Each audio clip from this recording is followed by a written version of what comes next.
السلام عليكم متتبعي متتبعات قناة مريم. اليوم جبت لكم وصفة ديال حلوى التسليلات او الدويسات. كتجي رائعة شكلا ومذاقا، كتجي رائعة وكتحمر الوجه. كنحتاجو هنا 500 غرام ديال الزبدة، 2 كيسان ديال السكر كلاصي، كاس ديال النشا، فاني وشوية ديال الناطة. كنمعسوهم مزيان هذيك الزبدة مع النواشف حتى كتولي لنا بوماد. كنزيدو لهم 2 كيسان ديال الزيت، كنبقاو نحركوها مزيان حتى كتطلق لينا ديك الزبده مزيان تجانس لينا مع الزيت كيف ما كتشوفوا في الصوره، حتى كترجع لينا خليط متجانس. كنزيدو لهم 4 ديال البيضات، كاملين. كنبقاو نحركوهم مزيان مع ديك الزبده.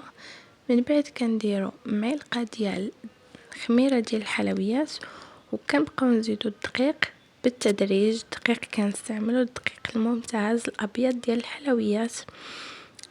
كنبقاو نزيدو الدقيق ونلمو حتى كنتحصلوا على عجينه اللي تكون طريه بحال عجينه الصابلي. كنخليوها طريه ما نقصحوهاش بزاف. من بعد كنكوروها كنديروها كويره، كنقسموها لكويرات عفوا. من بعد كنسرحوها. انا كنفضل هاد الطريقه انني نسرحها ونقطعها بالقطع بتجيني متساويه.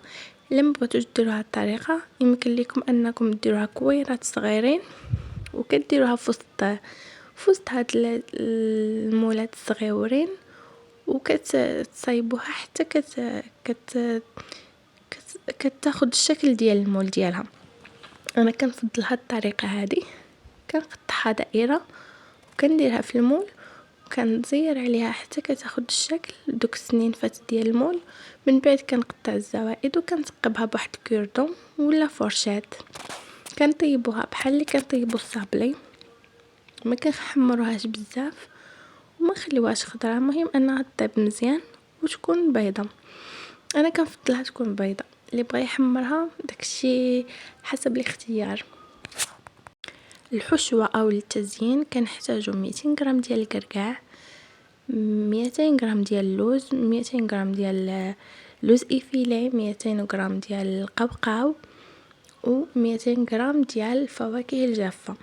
انا هنايا المكسرات قطعتهم طريفات صغارين بالموس كيف ما كتشوفوا.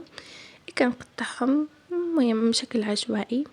كنقطع الكركاع قطعته هكا بالموس كيف ما كتشوفوا، كتكون مرصويات صغارين كنقطعهم. من بعد كنقطع اللوز اللي قلت لكم عليه. انا هنا استعملت 200 غرام. انا هنا استعملت في هذا الخليط اللي خديت انايا 500 غرام زبده، احتاجيت فيها 200 غرام ديال اللوز، 200 غرام ديال الكركاع، 200 غرام ديال القوقاو، 200 غرام ديال اللوز افيلي، و200 غرام ديال الفواكه الجافه. كنقطعهم بحال هاد الشكل، ما نديرهم لا في مولينكس لا في هاشوار لا في شي حاجه، غير بحال هكا كنقردوهم مزيان. كل كيكون شكل عشوائي، ماشي بالضروري يكونوا مساويين، ماشي ضروري يكون مطحون مزيان. من بعد هنايا استعملت الكراميل، استعملت نيستلي كراميليزي. سخنته شويه فوق العافيه، زدت ليه واحد 2 معالق ديال الجليكوز. من بعد انايا درت هنايا الفواكه الجافه اللي كنت قطعتهم. انايا استعملت هادو اللي كنشريهم مرجان وافيين، ما كنديرش ديال القوطي. كنستعمل هاد الوافيين كنقطعهم كيجيو بنينين. من بعد كنزيد المكسرات اللي قطعتهم بالموس. هنايا اللوز كنخليه وافي، لوز افيلي. كنحركهم مزيان وكندير بهم كنحشي دوك الطويسات ديالي. وهو الخليط ديالي مازال مطلوق، الا شفتوه شويه تقال لكم كتسخنوه فوق البوطه غير باين لا ما طلق، وكتزيدوا تكملوا التعمير ديالكم. انا هنايا خرجت لي كميه معتبره، يعني انا خدمت كميه كبيره. نتوما بغيتو حوالي دي كميات طويصه ولا بحال هكاك تقدروا انكم تستعملوا غير 250 غرام ديال الزبده، يعني غير نصف المقادير. انايا هنايا خرجت لي تقريبا 200 طاسه بحال هكذاك. المهم هادشي اللي خرجت لي وانتم عينكم ميزانكم، اللي بغى يدير نصف الكميه يدير نصف الكميه، كتخرج له حتى هي كتخرج مزيان.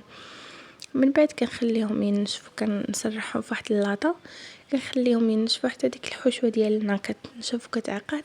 من بعد كنخططهم بالشوكولا البيضاء، كنكون دفيتها، كنديرها في بوش بحال هكذا، وكنخططها عشوائيا وكنخليها تنشف وكنقدمها بالصحه والراحه. ان شاء الله تعجبكم الوصفه ديالي.